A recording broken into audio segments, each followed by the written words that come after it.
Senhor nosso Deus, nós te louvamos, ó Pai, porque estamos aqui na tua casa, com o teu povo reunido, Senhor, e também, Senhor, nas redes sociais, ó Deus, o teu povo também se encontra reunido, Senhor, para glorificar o teu nome, para essa noite celebrativa, Senhor, que vamos mais uma vez, Senhor, ouvir a tua palavra, mais uma vez vamos receber as sementes, ó Pai, e nós te suplicamos por frutos, ó Deus. Te suplicamos, Senhor, que a semente lançada venha render frutos, ó Deus, nas nossas vidas, ó Pai. Paizinho querido, queremos te pedir, ó Pai, que todo louvor, toda glória seja dada a Ti, somente a Ti, ó Pai. E como começamos este culto nesta noite, ó Pai, que é para Ti, Senhor Jesus. Para Ti, ó Pai, que fazemos tudo isso nesta noite, ó Pai. Orações, louvores, gratidão, Senhor. Fica com a Tua serva, ó Pai. Que o Teu Espírito Santo, ó Pai, fale, Senhor, e cale toda, Senhor, a sabedoria que possa acharmos que temos, ó Pai, que nós estejamos neste momento, ó Pai, dependente completamente do Teu Espírito Santo, ó Pai, para colocar palavras sábias, ó Pai, palavras vindas do Teu trono, Senhor, palavras, ó Pai, que edifiquem a vida de cada coração, Senhor. Nós oramos, nós te bendizemos e nós agradecemos, ó Pai, porque a Tua palavra nos diz que o Senhor ama aqueles que oram a Ti, ó Deus. Então, essa oração é a Ti, Senhor. Estamos gratos, porque o Senhor está nos ouvindo, o Senhor vai responder, o Senhor tem nos respondido. No nome santo do Senhor Jesus, nós oramos. Amém, Senhor. Amém, graça e paz, amada igreja, os presentes e fisicamente, os presentes virtualmente. É um prazer muito grande e, porém, como o Abba sempre diz, uma responsabilidade muito grande estar aqui. E eu quero agradecer a Deus, né, em primeiro lugar, essa oportunidade que Ele nos dá, e agradecer os irmãos, né, que estão aqui, como a Regina já disse, dispostos a cultuar a Deus, ouvir mais um pouco da Tua palavra, né, que Ele nos dê a graça de, através da sua palavra, a gente estar caminhando junto com Ele, tá bom? O texto base da minha mensagem hoje, ele vai estar na carta de João, certo? Não é no Evangelho, é na carta, é lá mais no finzinho da Bíblia, tá? A primeira carta de João, você pode, se você quiser, deixar até aberta aí, porque todos os textos que a gente vai estar falando nessa nossa mensagem de hoje é da primeira carta de João, tá bom? João, como os irmãos já sabem, ele foi um dos apóstolos de Jesus. Apóstolo, né, significa enviado. Ele estava entre aqueles 12 homens que caminharam com Jesus e que foram enviados para dar continuidade ao ministério de Jesus. Desses 12 apóstolos, ele era o mais jovem de todos. Ficou famoso porque ele era o apóstolo a quem Jesus amava. Também ficou famoso porque Jesus, na cruz, fala assim: olha, João, cuida da minha mãe para mim, certo? E também ficou famosão porque ele escreveu o Apocalipse, que, inclusive, é o livro que nós vamos estar estudando a partir do dia 11 na EBD, a minha turma, tá bom? Então, assim, pensando em João, eu quis compartilhar com os irmãos, já compartilhei alguma coisa na Escola Bíblica Dominical hoje, e agora à noite, mais uma vez, algumas coisas da carta de João. Quando o pastor me convidou para estar trazendo essa mensagem, o texto que eu tinha na minha mente era um outro, porque os irmãos sabem que é culto de missões, os irmãos sabem que a gente está vindo aí, né, do projeto Sopão, que foi prorrogado, graças a Deus, mas, mais uma vez, muito obrigada à igreja que abraça sempre os nossos projetos. E eu tinha muito claro um texto na minha cabeça. Porém, orando, enquanto eu esperava ali a Lana fazer a terapia dela, eu levei a Bíblia, né, para ficar lendo, a gente fica ali 1 hora aguardando, e Deus, então, me leva para a carta de João. E eu fiquei encantada com essa carta, gente, eu já li ela outras vezes, né? Mas nessa segunda-feira, que foi segunda-feira passada, né, parece que o texto da carta me saltou aos olhos. E por isso, então, eu estou compartilhando com os irmãos. Fica a dica, são 5 capítulos. Se vocês quiserem, né, vocês podem ler um em cada dia da semana, quando chegar no sábado, terminou de ler a carta de João, certo?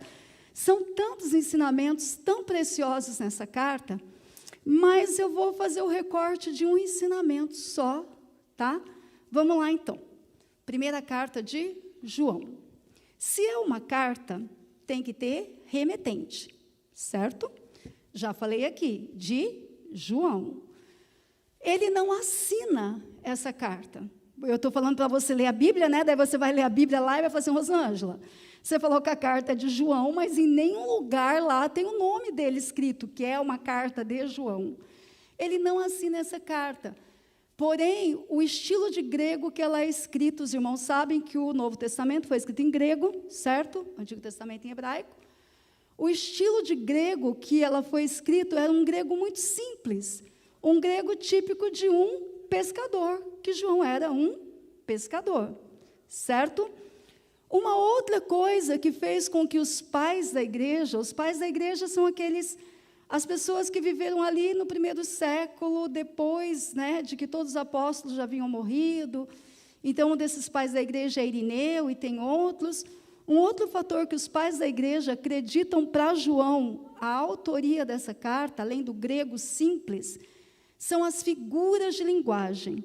Se você lê a carta, você vai perceber que ele vai falar muito de luz e trevas, amor e ódio, vida e morte, as mesmas figuras de linguagem usadas no Evangelho de João. Evangelho de João, 21 capítulos. Carta de João, 5.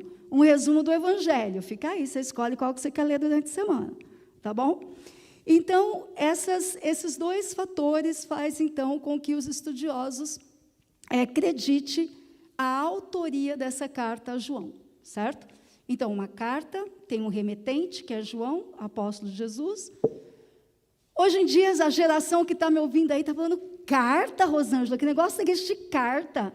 Agora o negócio é e-mail, é mensagem no WhatsApp, é Twitter, tudo bem, pode ser.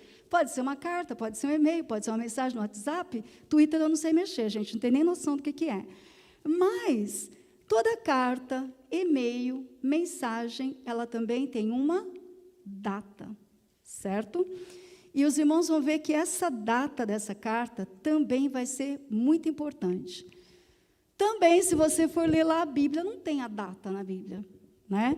São os estudiosos que pesquisam e acredita-se que essa carta foi escrita por volta de 85 a 90 depois de Cristo, ou também chamada Era Comum, né? E daqui a pouco eu vou estar falando de novo dessa data e vocês vão entender por que eu estou fazendo questão de frisar a data, da importância dessa data, tá? Então, uma carta tem uma pessoa que escreve, que é o remetente, João, tem uma data por volta de 85 a 90 depois de Cristo, e toda carta tem um destinatário, certo? A quem João escreveu essa carta? Vamos ler a Bíblia então, irmão? Já falei bastante, né? 1 João, capítulo 2, verso 12. A palavra de Deus diz assim: filhinhos, escrevo a vocês porque os seus pecados são perdoados por causa de Cristo. Esse versículo e alguns outros que os irmãos vão encontrar no decorrer da carta, deixa claro que essa carta foi escrita para os cristãos do primeiro século. Não foi escrita para pessoas que não conheciam a mensagem do Evangelho. Foi escrita para os cristãos do primeiro século. E uma coisa que me chamou a atenção quando eu li essa carta, eu vou ler de novo esse versículo que fala assim: filhinhos, escrevo a vocês porque os seus pecados são perdoados por causa de Cristo. É muito importante, igreja, nós sabemos que somos salvos. E também é muito importante, igreja, nós sabemos como nós fomos salvos. Porque a gente tem visto a história da igreja contemporânea e muitas vezes a sensação que eu tenho, se os irmãos não têm essa sensação, vocês me desculpem, mas parece-me que a igreja não está com muita clareza disso. de que nós somos salvos. E como nós fomos salvos? E daí eu vou dar mais uma dica para você. Se você não assistiu o culto do Abacuque, que foi feito no outro culto de missões do mês passado, no dia 24 de julho de 2022, entra lá na internet, bota lá, o título da mensagem é Jesus ensina sobre graça. Irmãos, que mensagem foi aquela? Eu recomendo, Narciso está até fazendo assim com a cabeça ali, né? Que mensagem foi aquela?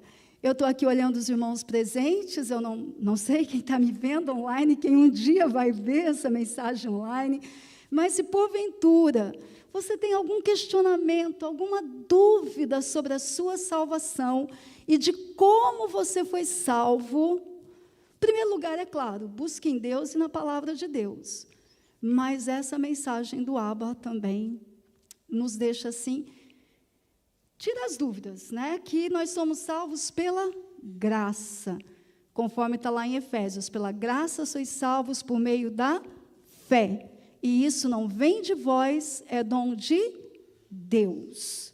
Então, é muito importante, irmãos, nós temos isso muito claro em nossa mente, porque isso dá uma paz, uma segurança no nosso coração.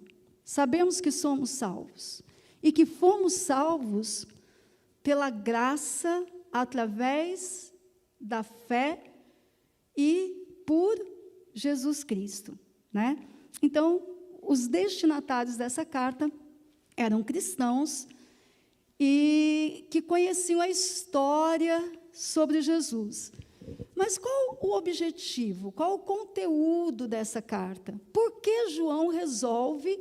e tem mais uma coisa ainda sobre o destinatário. Não tem um nome. Se você ler a carta inteira, não tem um nome. Tem algumas cartas, por exemplo, Paulo escreve a Timóteo. Paulo escreve à igreja de Colossenses, né? Nessa carta não tem um nome. Isso faz a gente entender que é uma carta que eles chamavam naquela época de circular.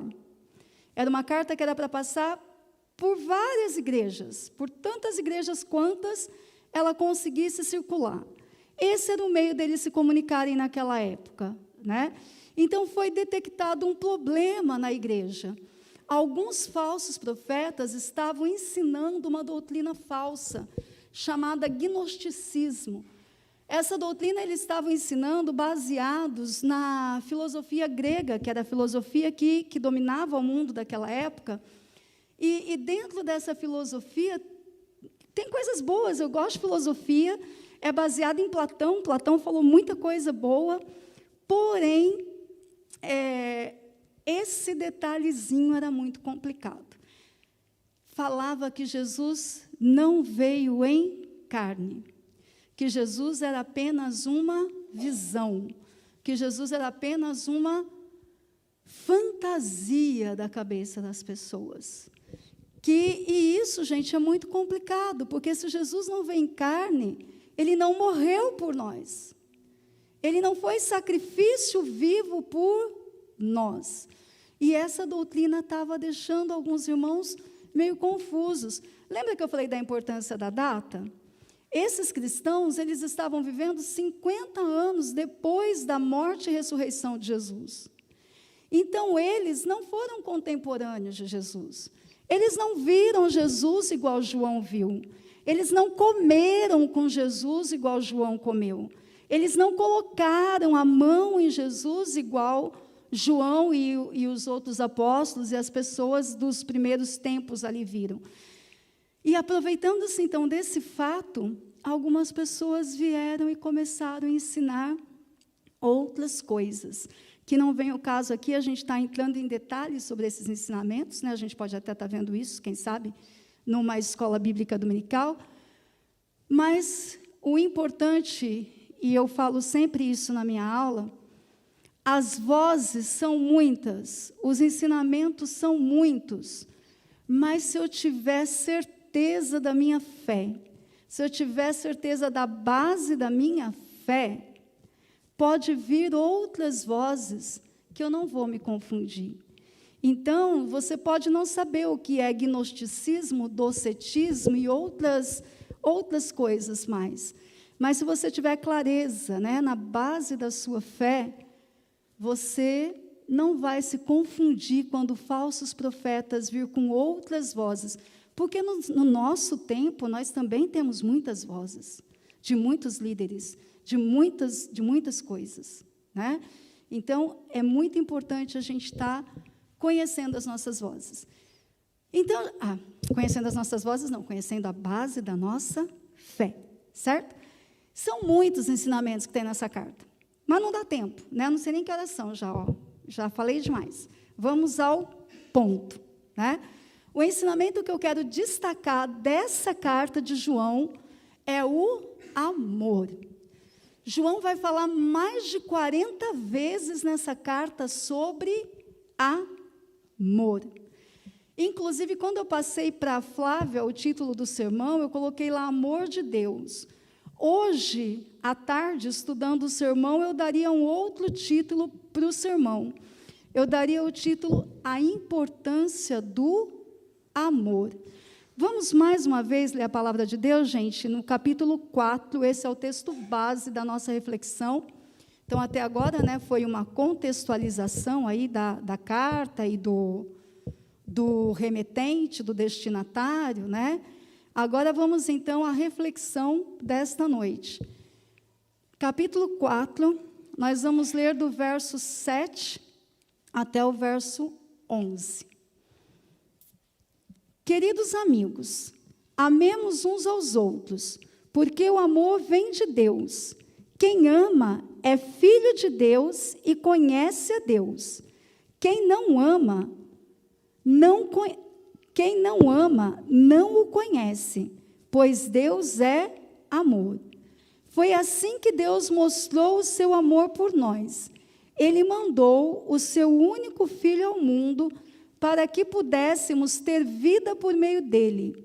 E o amor é isto: não fomos nós que amamos a Deus, mas foi Ele que nos amou e mandou o seu Filho para que por meio dele nossos pecados fossem perdoados. Amigos, foi assim que Deus nos amou. Então, nós devemos amar uns aos outros. Aqui nesse texto tem um pequeno resumo, né, da nossa forma que nós somos salvos, né, pelo amor de Deus, através da pessoa de Jesus.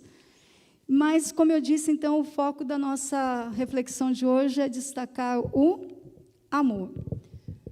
A gente já discutiu também isso em outros momentos na Escola Bíblica Dominical, que amor ele é mais do que um sentimento. Às vezes, quando a gente fala de amor, a gente fica muito, né? Já que falamos de Platão aqui, muito no mundo das ideias.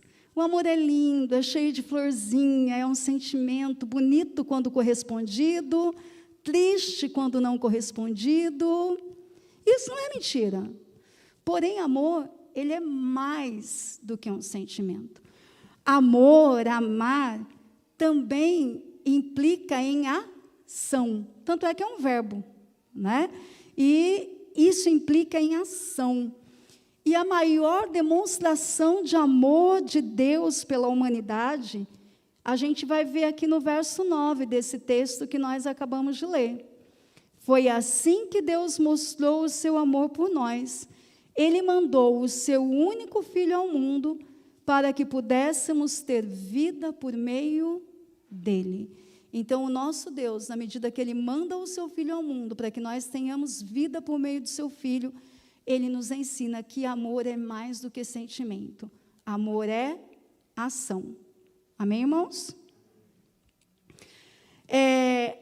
Amor também é mandamento. Vamos ver o verso 11, o que diz?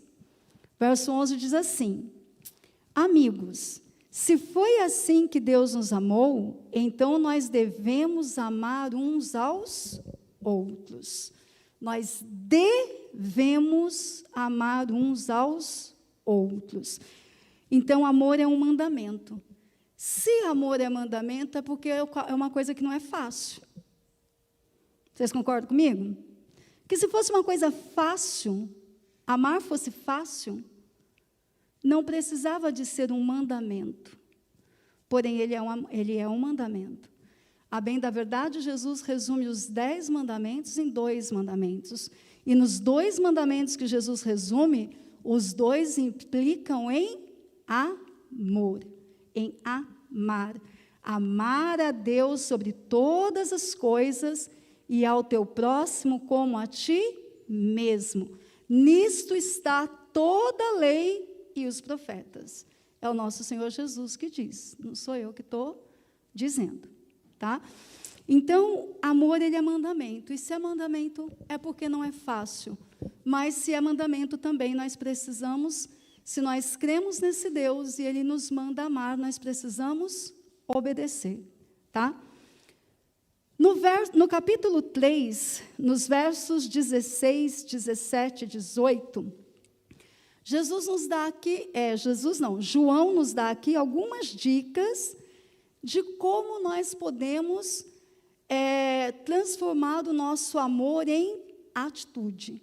Sair do mundo das ideias, sair do mundo dos sentimentos e ir para o mundo das atitudes. Vamos ler, gente? 1 João, capítulo 3, versos 16, 17 e 18.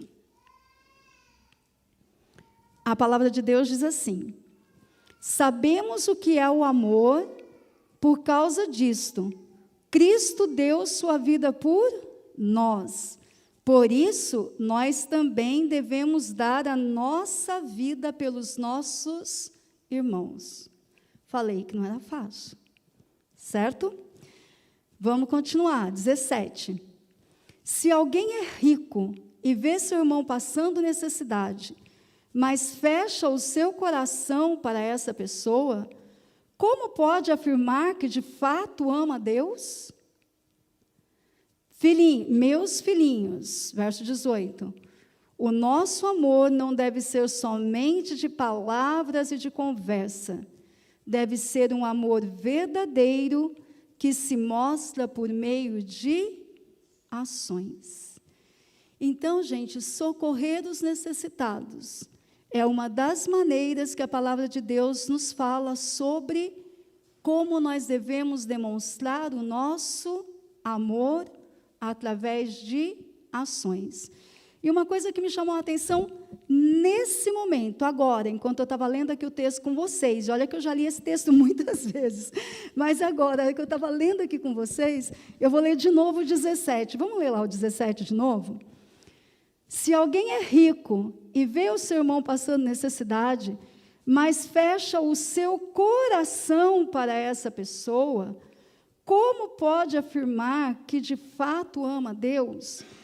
Aqui não fala fecha a bolsa. Aqui fala fecha o seu coração. Isso, nesse instante, gente, isso é mais uma mudança aqui na mensagem. É profundo, porque não é simplesmente o dar, não é simplesmente o levar a sopa numa noite fria, não é o coração, é a junção exata de sentimento e ação. O que te motiva? Isso faz muita diferença. E o Abba também fala sobre isso na mensagem dele, tá bom, irmãos? E vamos continuar, então. Então, amor é um sentimento, mas é mais do que um sentimento. Amor é um mandamento. E, quando nós cumprimos esse mandamento de amar, nós demonstramos que nós estamos cumprindo esse mandamento através das nossas ações. Amando a Deus, amando o próximo e abrindo o nosso coração.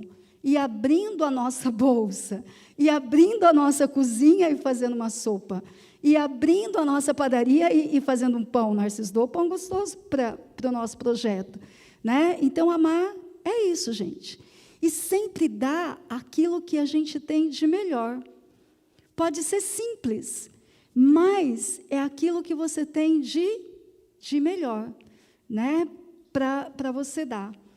Mas amar ainda vai além. Amar é mais do que você dividir os seus bens materiais, é mais do que você dividir o seu tempo numa sexta-feira à noite fria, levando uma sopa para alguém, ou então conversando com um amigo que está desesperado, passando por uma série de dificuldades. Tudo isso é importante e nós devemos fazer. Porém, quando eu amo alguém, eu quero que ele tenha o melhor que eu tenho, não é isso? Quando eu amo alguém, eu quero que ele tenha o melhor que eu tenho.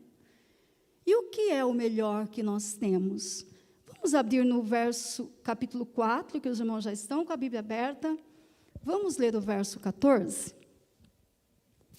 A palavra de Deus diz assim: e nós vimos e anunciamos aos outros que o Pai enviou o Filho para ser o Salvador do mundo.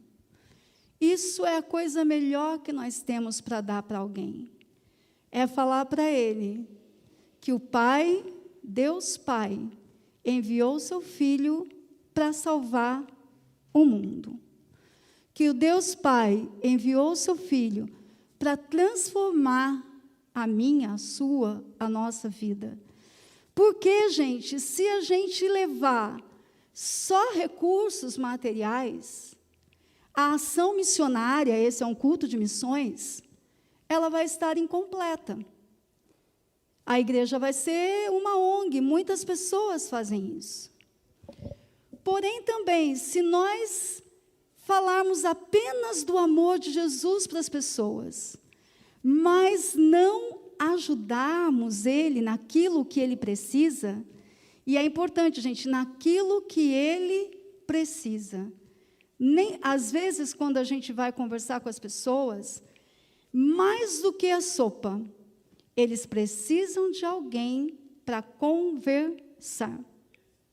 Com a pandemia agora ficou bem complicado, mas mais do que a sopa, o que eles mais precisam é de alguém para conversar. Mas se a nossa ação se limitar a levar uma sopa, a conversar com a pessoa, ela está incompleta. Nós devemos, porque tudo isso é muito bom, mas nós precisamos repartir com as pessoas aquilo que nós temos de melhor, que é anunciar para essas pessoas a boa nova de salvação que está na pessoa do seu Filho Jesus. Muitas vezes as pessoas não percebem que elas precisam de ser salvas, mas o Espírito Santo de Deus, através das nossas vidas, abre os olhos, e daí as vidas serão transformadas. Não apenas a alma, também o corpo. O texto de João, a carta de João, que nós lemos aqui, vocês lembram, vamos voltar lá no comecinho, né? Por que João escreve essa carta? Porque algumas pessoas estavam ensinando que Jesus não veio em carne. A encarnação de Jesus, além de ser, para que ele possa ser aquele que morreu por nós, que ressuscitou e que nos conecta de novo com o Pai, a encarnação de Jesus também serve para nos mostrar que o ser humano é formado de duas partes. Nós somos formados de corpo e de alma. Então, gente, que nós, enquanto Igreja do Senhor Jesus, possamos demonstrar para as pessoas o amor, suprindo as necessidades do corpo e suprindo as necessidades da alma das pessoas. Porque a carta não termina aí. A carta tem um 5º capítulo, igual eu falei para vocês. E vamos ler lá no verso 13, no verso 20. É o 13, daí dá um pulão lá para o 20, tá? Não é do 13 até o 20, tá bom? O verso 13 diz assim: eu escrevo essas coisas a vocês que creem no Filho de Deus, para que vocês saibam que têm vida eterna.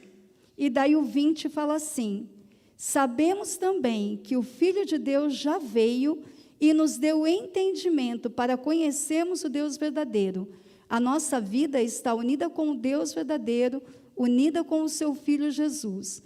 Este é o Deus verdadeiro e esta é a vida eterna. Muitas vezes a igreja não reparte o que ela tem, nem materialmente, e nem as boas novas da salvação, porque a gente está tão presa aqui nesse mundo, que a lógica desse mundo tem se tornado a lógica da igreja. E eu estou vendo aqui na minha frente algumas pessoas que trabalham no mundo corporativo, não vou citar o nome, mas quem é sabe, e dentro da lógica do mundo corporativo, dividir não faz sentido. O que faz sentido é somar, o que faz sentido é acumular, né? Porém, a proposta de Deus para nós é dividir o nosso amor através dos bens materiais, dividir o nosso amor através do nosso tempo e dividir o nosso amor principalmente levando para as pessoas a boa nova de salvação. Assim, quanto mais a gente dividir o amor redentor de Jesus por nós, a gente vai multiplicar o número de pessoas transformadas no corpo e na alma, para a honra e glória do nosso Senhor e Salvador, Jesus Cristo. Amém, igreja? Que Deus nos ajude, então, né?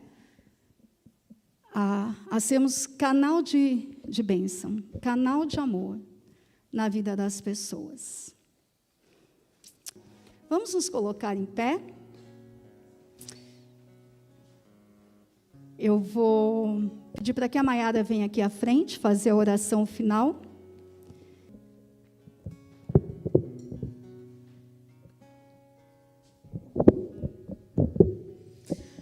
Paizinho amado, ó Pai, Deus de amor, ó Pai, queremos te agradecer, ó Pai, por essa mensagem tão maravilhosa, Senhor. Que essa mensagem entre os nossos corações, ó Pai, e dê frutos, ó Pai, que são as nossas ações. Que o Senhor nos guie, nos proteja essa semana, ó Pai, que a gente consiga, no meio do nosso dia a dia, colocar um pouquinho do Teu amor em cada um que a gente conversa, em cada um que a gente trabalha, em cada pessoa que passa pela nossa vida, ó Pai. Muito obrigada por tudo, Senhor, em nome de Jesus. Amém.